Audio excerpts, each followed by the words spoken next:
Mayroon po tayong mga bisita, yung anak ko ni Nanay Alice Laral, si Brenda Santiago. Brenda, kaway-kaway, Brenda.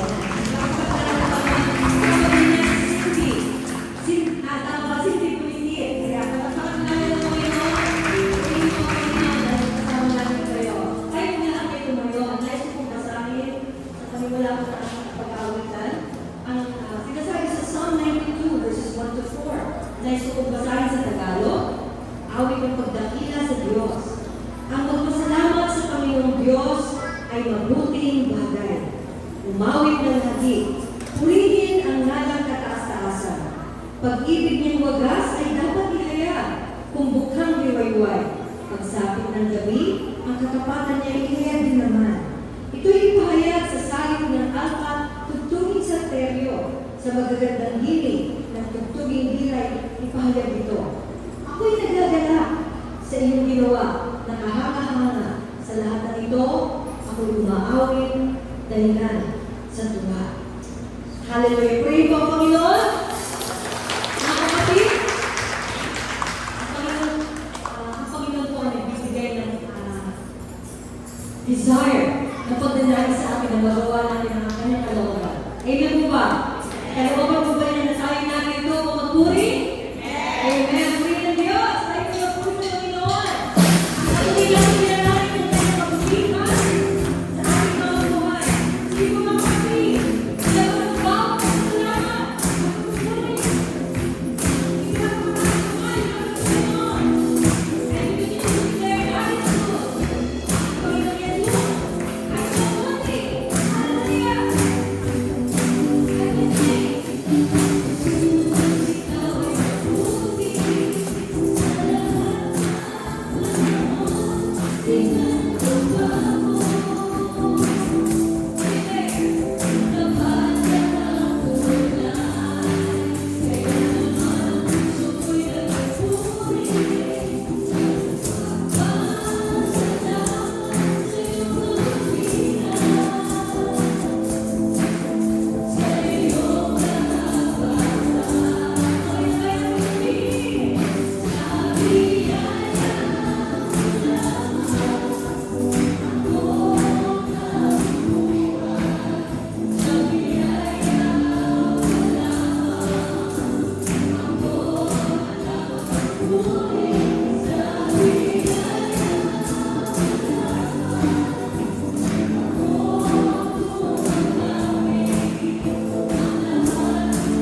Biyaya mo, Jesus. Ano yung biyaya na kami nakatayunin mo? Ano yung papasalamat? Ano yung biyaya na kami narito? Nagsama-sama, nagpupuri, naghilang pera. Hallelujah!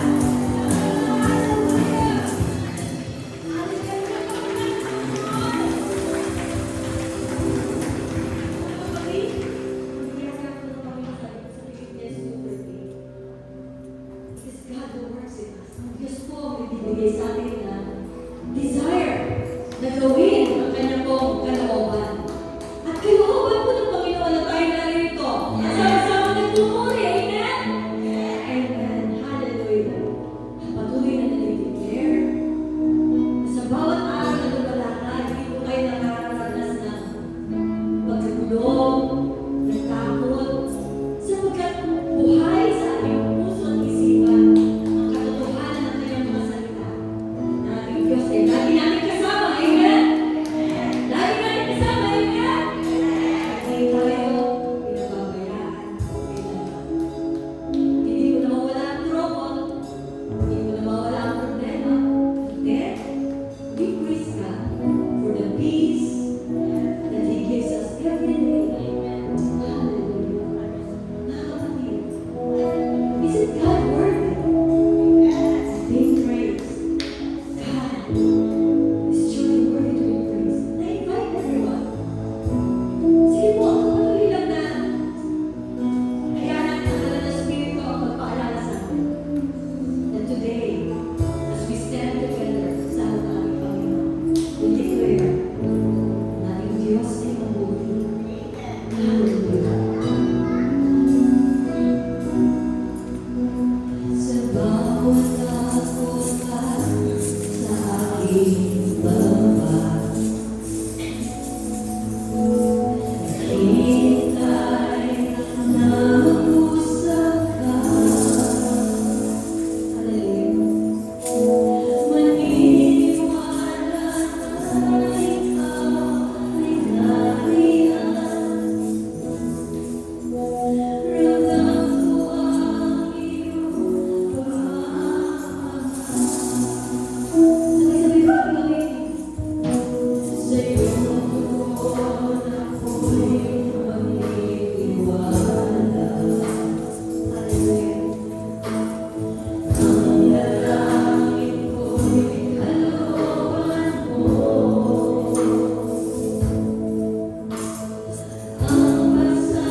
hindi namin kinikilala, eh hindi namin kayang tumayo sa kailangan namin sariling kakayahan.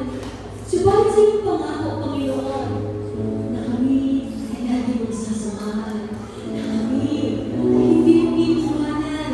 Kaya naman, Panginoon, kaya habang binabata namin, Panginoon, napakaraming problema sa mundong ito.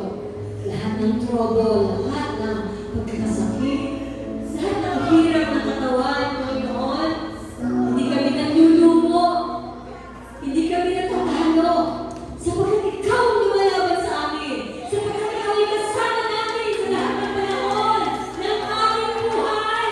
Kaya po kami ay nakatayo ng buong piyansa. Kami po ay nakatayo. Nakatayo. Dahil Ikaw ang lumalaban para sa lahat, Panginoon, ang laban namin sa mundo nito. Ama, maraming salamat po sa mga katotohanan na ibinibigay mo sa amin. Tunay na po, sabi mo, Diyos, na ang iyong katotohanan, kung ito'y tunay namin nalalaman at naunawaan, palalayain kami na iyong katotohanan. Kaya po, Diyos, nawa po makita mo sa kami ang iyong church, the Truth and Life Christian Church. Ama, na kami ay umuupo at matamang nakikinig sa iyong pong mga salita na iyong pong ipinapalagoy dito po sa harapan sa pulpito sa pamamagitan ng iyong magkagawa. And we pray, O God, that as we sit down and listen to your words, Ama, marinig namin ang iyong tinig katulad ng sinasabi mo sa iyong mga salita, ng iyong mga tupang, ang iyong mga anak, maririnig nila ang iyong tinig, Panginoon, mauunawaan nila, at susunod, tatalima sila sa iyong mga salita. Ama, hinihiling namin ang iyong awa sa aming pag-upo, marinig po naman namin ang iyong tinig, ang maliwanag. Marinig namin ang iyong tinig, ang rema, para sa bawat isa sa amin, sa bawat pangangailangan namin. Ang iyong pagtutuwid, ang iyong mga warning, ang iyong patuloy na pag-i-encourage sa amin, Panginoon. At ang patuloy na pagpapakilala ng iyong kapangyarihan sa aming mga buhay sa pamamagitan ng iyong katotohanan, ang iyong mga salita. Ama, dinadalangin namin ang iyong mensahero. Patuloy na bigyan mo siya ng enablement, O God. Enable him. Empower him through your Holy Spirit, that you will fill him with your wisdom and your boldness, that he may proclaim your words, Panginoon, at hindi ang kanya. Ama, maraming pong salamat. Salamat sa iyong mga pangako at patuloy na iyong pinangako.